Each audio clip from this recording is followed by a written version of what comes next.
la capacidad de comunicación que se lograba con el merengue como canal para esa comunicación, y desde los tiempos de su campaña, desde los tiempos a finales de los años 20, ya tenía a Ñico Lora en las manifestaciones, ya tenía los conjuntos típicos cantándole loas a esa personalidad retorcida, y desde el poder fue el gobernante que más promovió el merengue, Trujillo.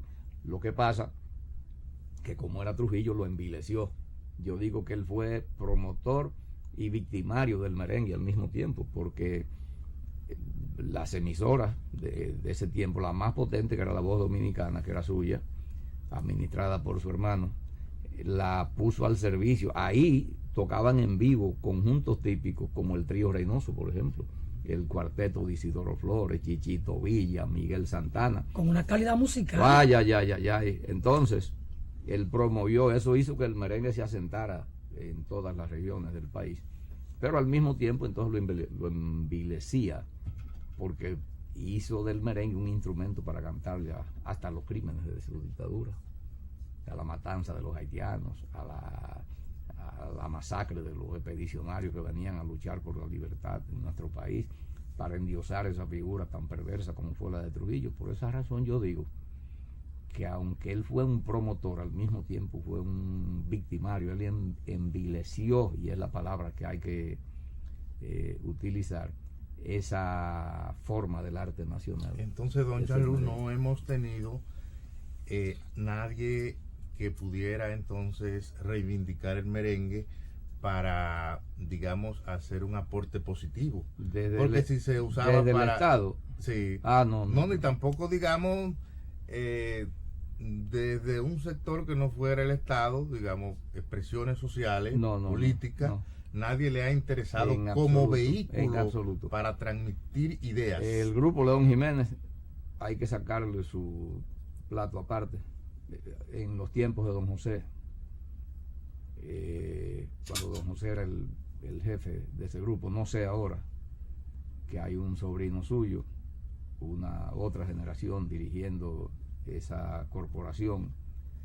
Ese fue el único o uno de los pocos sectores de la empresa privada que le dio respaldo. Pero yo digo que nadie le ha sacado beneficio políticamente al merengue para transmitir ideas. Bueno, a veces, fíjese, sí. A veces lo utilizan. Yo recuerdo que en los 12 años hubo una producción. Sí, Joseito Mateo le cantaba a la guerra, Chiquito pero tupío. Pero que Trujillo fue que lo hizo de una manera sistemático. Exactamente, eso es como usted dice, Juan Francisco. A partir de ahí eso se cayó, y los gobernantes pueden hacer acciones que promueven el merengue. El presidente Fernández, yo tuve a bien pedirle como favor personal que condecorara a 4 glorias del merengue típico: a Rafaelito Román, a Bartolo Alvarado, a Francisco Ulloa y a don Bello Francisco, que tiene ya 89 años y vive en Guananico. ¿Y le concedió ese favor personal? Sí. No solo eso, sino que le otorgó pensiones a 2 de ellos, y yo se lo agradezco. Pero esos son gestos dignos de reconocerse, pero cosas esporádicas. Cuando Trujillo había una política dirigida a eso.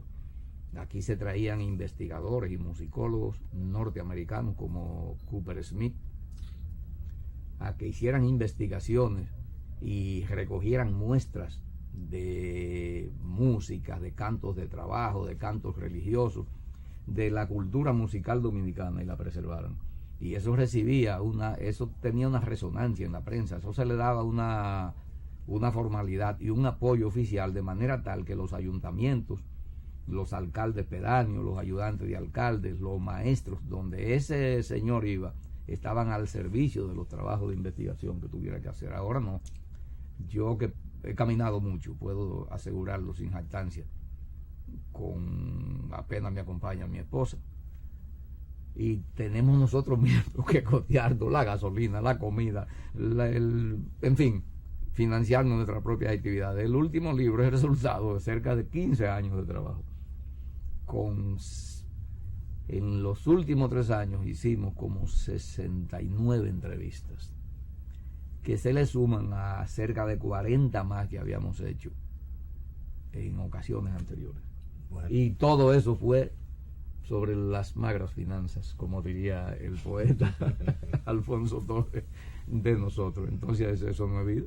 Eso, definitivamente uno termina agotado. De todas maneras está haciendo usted un aporte. Bueno, eso pretendo. Servirá para presentes y futuras generaciones. Juan, eso pretendo yo. Don Chalú, cuénteme. El país no anda bien. Muy Usted mal. me decía como que siempre ha andado así, pero en otro momento había la pasión, la efervescencia. Bueno. Un amigo suyo, don Manuel Salazar, dice que la izquierda en este país no es minoría. Así es. Él plantea solo que está dispersa. Casi nada. Que hay una dificultad para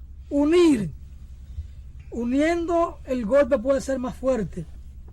¿Hasta dónde en esta época de crisis de valores pudiera uno pensar de que es cierto este planteamiento de Manuel Salazar de que la izquierda en la República Dominicana no es minoría, sino que simplemente está dispersa? ¿Tendrá asidero esto? Sí, lamentablemente sí, y positivamente sí. Aquí hay un sentimiento muy extendido de izquierda. Este programa se llama Voces para el Cambio, de una convicción acerca de la necesidad del cambio, tanto que hasta el candidato del continuismo tuvo que decir que le representaba el cambio. Es tan arraigado que está eso, y pienso que nadie lo podría representar mejor que el movimiento de izquierda. La tragedia reside en eso, que el camarada Manuel, mi secretario general, señala. Esa es la tragedia, esta dispersión, esta división a veces irremediable, que debilita las fuerzas del movimiento, porque divide y vencerás. Entonces, por eso se justifica tanto el esfuerzo que se está haciendo en aras de la unidad, y resulta tan lamentable que a pesar de ese esfuerzo, esa división persista.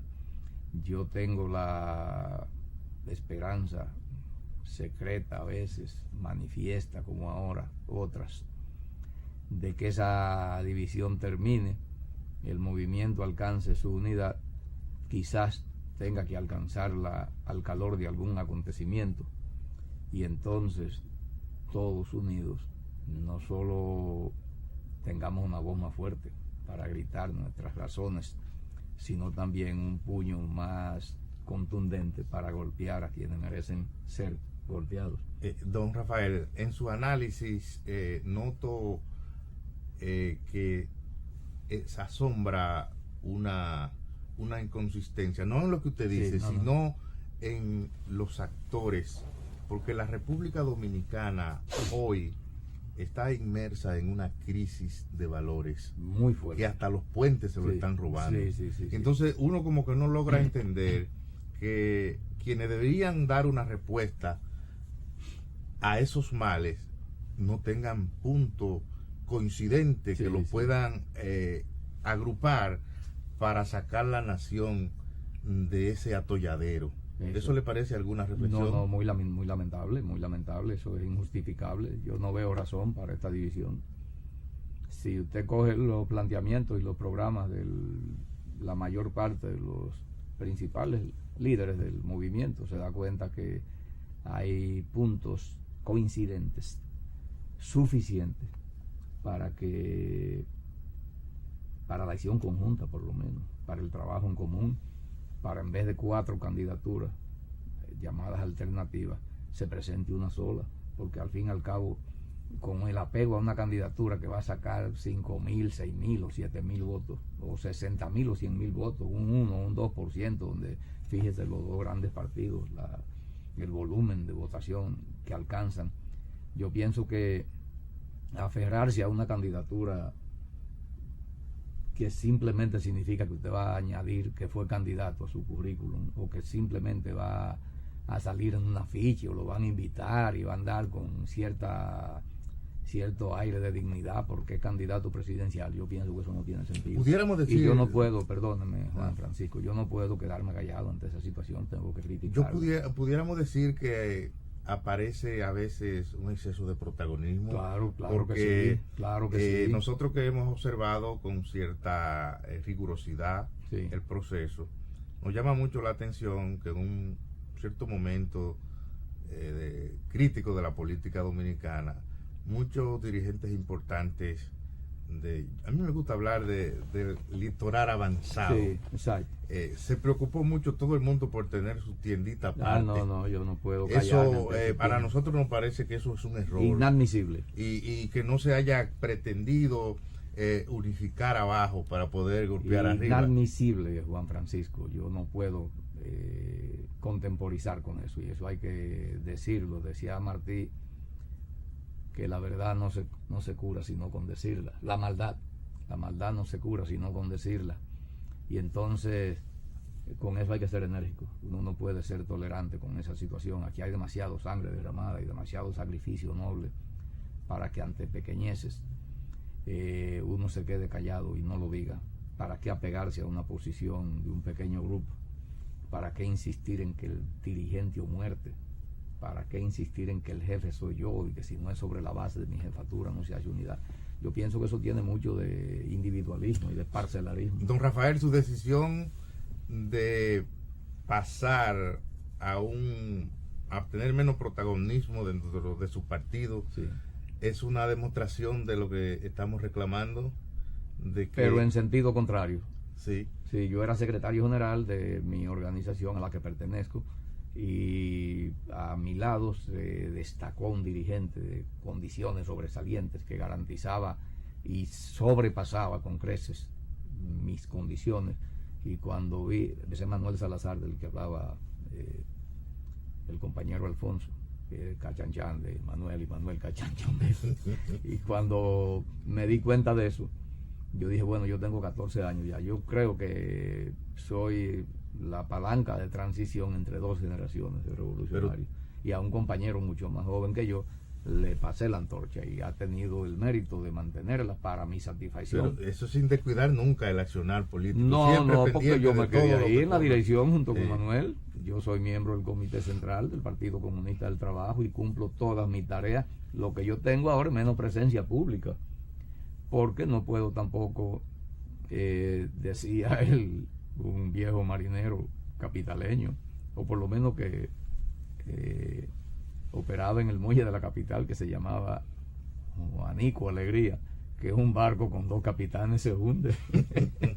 Entonces, no, yo tuve ese gesto de reconocimiento, de flexibilidad y de desinterés, y cedí la Secretaría General a quien yo pienso que se la merecía con aquello, y ha sido justificado por la historia. Chalhu, el papel de la juventud en el proceso de la construcción política en la República Dominicana, desde Duarte y la Trinitaria, que apenas eran muchachos entre 18, 20, 25 años, de menos de 30 años. Y cuando en el 1838 se funda el Partido Duartista, el de más edad tenía 27 años, y Duarte, que era el ideólogo, el guía, el líder, tenía 25. Pero él empieza a construir esta plataforma política con apenas 20 años cuando regresó de Europa. Así es. Y luego lo vemos con la restauración. Luperón tenía 22 años cuando ya era general, restaurador. Sí. Y luego todo el devenir histórico. Hoy, ¿cómo ve Chalhu Mejía la juventud dominicana? La juventud dominicana tiene problemas, pero es la esperanza.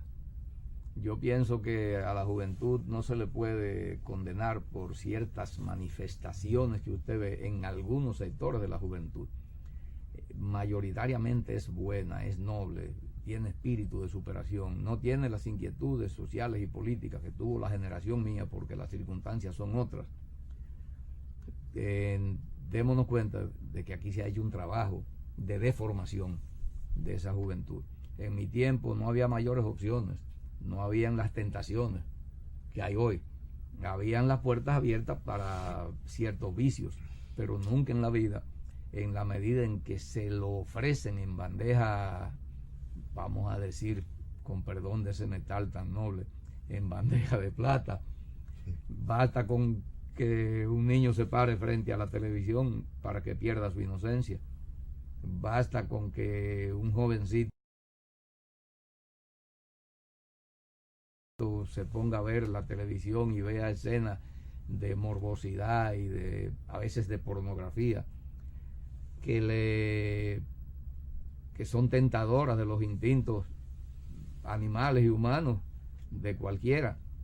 Entonces, en esas circunstancias, el trabajo con la juventud debe ser más fuerte, debe tener ahí sí hay que hacer una sistematización, porque al fin y al cabo esa es la arcilla sobre lo que se va a construir aquella nación, aquella república, aquel país al que aspiramos, la juventud. Desde luego que eso requiere de mucho esfuerzo, porque aquí desde arriba y desde fuera se ha hecho un trabajo para mantener esa juventud bajo la influencia, es más, para matarle sus inquietudes políticas y sociales y convertirla en una cosa indiferente que se preocupa solamente por gozar, que su principal bandera de lucha sea que extiendan los horarios de la fiesta, los sábados y los domingos. Entonces hay que combatirlo, y pienso que hay bases, que la juventud misma da bases para que quien crea en ella y quien crea en el destino de la nación luche por una reorientación. Si eso es verdad, que desde fuera y desde arriba se ha trabajado para orientar a la juventud por el camino diferente a la patria, diferente a los valores y a lo colectivo, y se ha hecho un esfuerzo para que la gente asuma, y esa juventud, un camino hacia lo individual. Y si también es cierto que se educa con el ejemplo, ¿por qué entonces nosotros, desde las fuerzas patrióticas o avanzadas, como dice Juan Francisco, no educamos con el ejemplo hacia la unidad, para que esa juventud que viene ahí, que debe ser el relevo nuestro, no asuma la unidad como un valor y que lo vea en nosotros? ¿No es ese un desafío? Claro que sí, porque si lo que la juventud tiene por delante le damos ese mal ejemplo de egoísmo, de dispersión, en un mundo en el que las grandes potencias tienen como cultura que cada hombre es un fin en sí mismo, que yo primero y el mundo después, que la realización personal y el goce personal es para eso fue que vinimos al mundo. Si en una situación como esa uno no hace un esfuerzo por ofrecerle, como decía Juan Francisco, paradigmas que le permitan a la juventud inspirarse, porque eso es por eso que la historia tiene tanto valor, y por esa razón los dueños del país, los que intentan mantener el país bajo su control y bajo su hegemonía, se empeñan en robarle la historia al pueblo, para que no tenga precedentes en lo que inspirarse, para que no tenga héroes que le sirvan de fuente de inspiración. En fin, pienso que ese es un trabajo pendiente, Alfonso. Estamos en una conversación interesante con don Rafael Chaljú Mejía. Me acompaña en esta conversación el hermano Juan Francisco de la Rosa. Vamos a una brevísima pausa y retornamos, porque en Voz para el Cambio hay mucho más. Vamos arriba, señor director.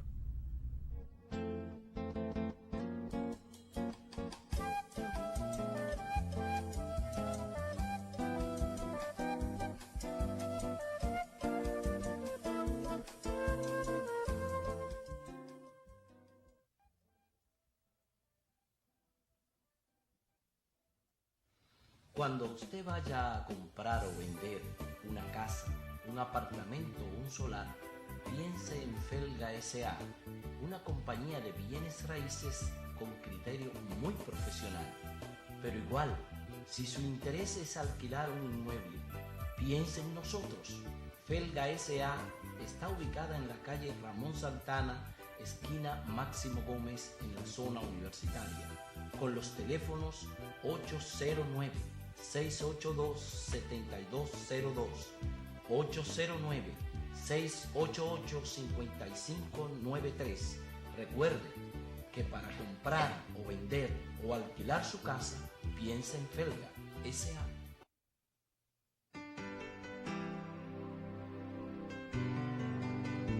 Cuba no es otra isla del Caribe.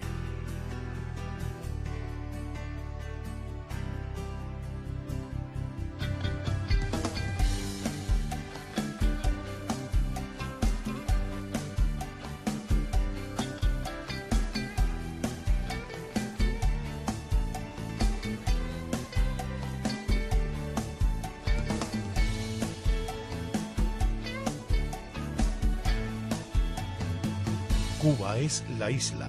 Déjate llevar. Cubana de Aviación.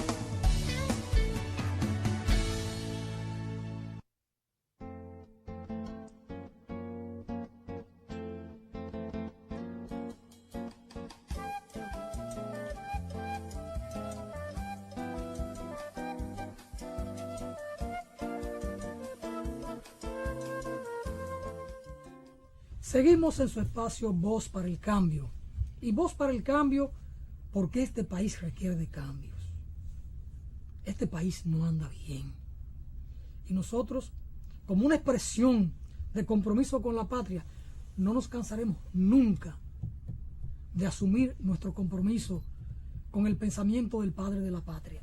Y a propósito del padre de la patria, Rafael Chalhú Mejía, en uno de sus libros, hay un artículo que refiere al padre de la patria.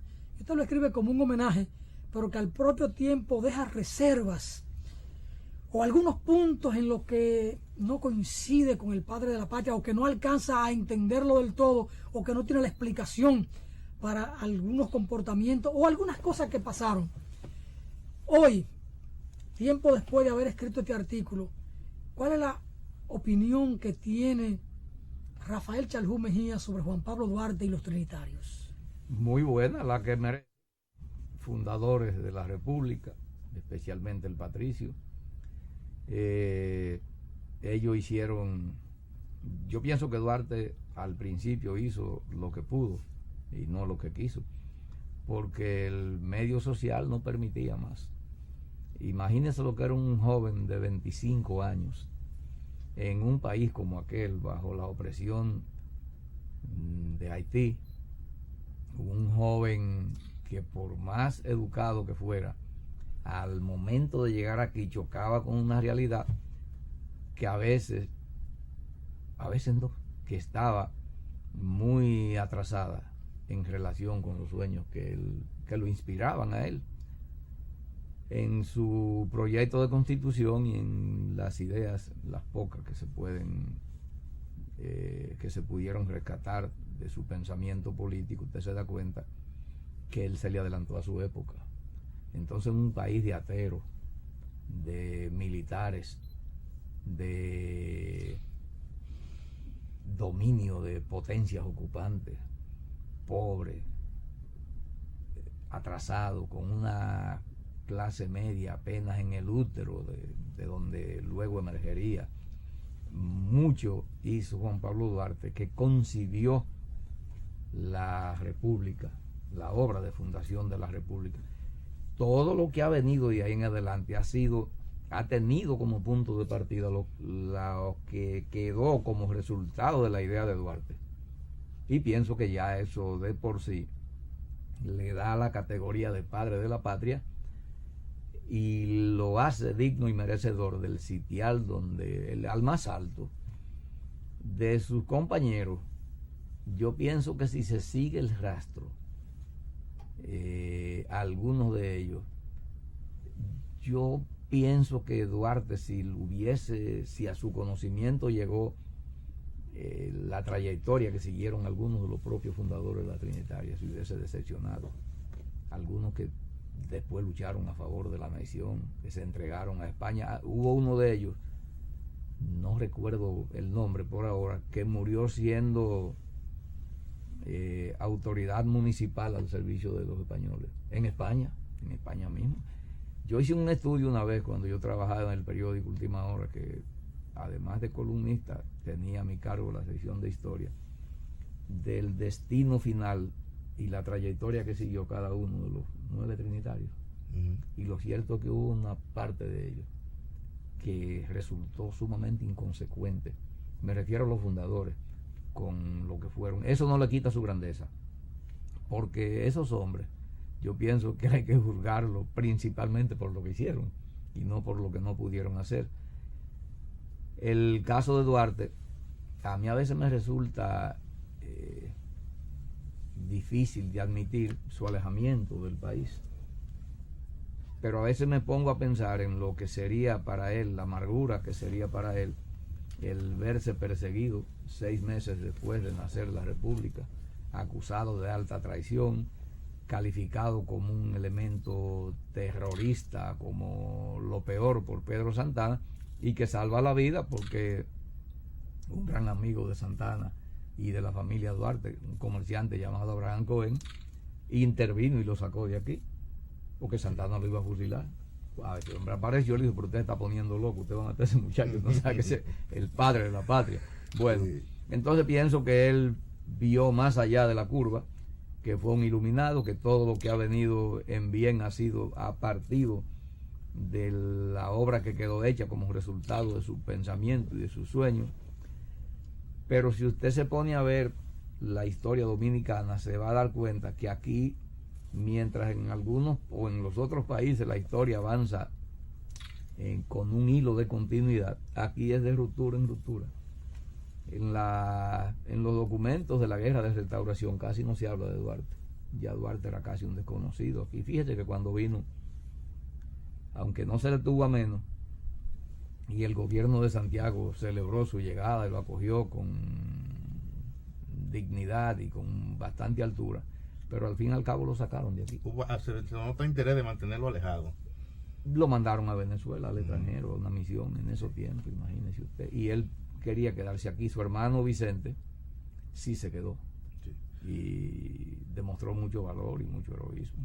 Don Rafael, Alfonso Torres, en su ensayo Duarte, reto de lo democrático, sostiene el criterio de que el pensamiento duartiano es útil en la República Dominicana para encabezar la gran revolución que necesita la sociedad dominicana.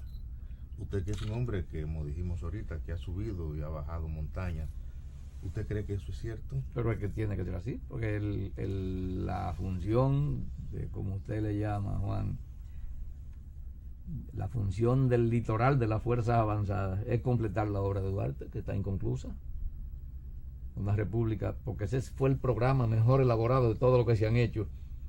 No ha sido superado por ninguna fuerza política. En un par de párrafos, en varias líneas dijo cuál era el objetivo programático: crear una república dominicana libre, soberana, independiente de toda potencia extranjera. Además de ese sentimiento independentista, ese culto a la soberanía de la nación, Duarte era un demócrata. Propugnó por el poder municipal, la descentralización. Y con una convicción de la democracia. Un hombre tolerante. Un hombre tolerante. Cuando Duarte en el proyecto de constitución dice la iglesia, la religión del Estado habrá de ser la católica, apostólica, romana, nunca en perjuicio de la libertad de credo. Y la actitud hacia Haití. Salvo que ofenda la moral pública. Así mismo. Y con relación a Haití, que muchas veces aquí se ha pensado, y alguna gente de avanzada, como dice Juan Francisco, como que Duarte tenía perjuicio con los haitianos. No, yo admiro al pueblo haitiano. Toda vez que al recorrer la página de su historia, lo encuentro luchando contra poderes excesivamente superiores. Y todo por amor a la libertad.